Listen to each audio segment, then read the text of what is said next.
Upbeat, slightly dramatic music starts and fades into the background. All right, let's talk about it. The government is back, for now.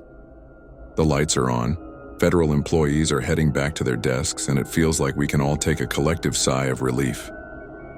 But what does backup actually mean for you and me? And the million-dollar question, are we just kicking the can down the road? Let's break it down. First up, what can we expect now? Well, the immediate effect is a massive game of catch-up. Think about it. For weeks, all non-essential government services ground to a halt. So if you were waiting on a passport, a small business loan, or even trying to get a question answered by the IRS, expect delays. There's a huge backlog of paperwork and requests that federal workers now have to plow through. It's like coming back from vacation to 1,000 unread emails, but on a national scale. National parks will reopen, so you can finally go on that hiking trip you planned. Museums will unlock their doors. Scientific research that was paused will slowly ramp back up. For the 800,000 or so federal workers who were either furloughed or working without pay, this means they'll finally get their back pay. That's a huge relief for those families who were struggling to make ends meet, pay their mortgages, and buy groceries. It's a reminder that these shutdowns have real, tangible human costs. The ripple effects hit local economies hard. Too, the small businesses, the delis, the coffee shops that rely on those federal workers as customers. So we should see a bit of an economic bounce back in those areas. But here's the kicker, and this brings us to our second, more worrying point. Could this happen all over again?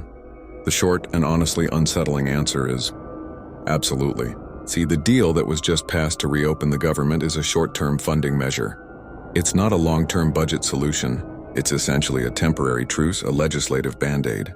The core disagreements that led to the shutdown in the first place, they haven't been resolved. The deep political divides on spending, on policy, on the national debt, they are all still there, simmering just below the surface. This stopgap bill basically just sets a new deadline a little further down the calendar. And as we approach that new fiscal cliff, you can bet we're going to see the same political brinkmanship, the same high-stakes negotiations, and the same threats of another shutdown. It's become a political tactic, a tool used by both sides to try and force the other's hand. So what's the takeaway here? Enjoy the relative calm for now. Be patient as government agencies work through their backlogs. But also stay informed. Keep an eye on the news as that new deadline approaches.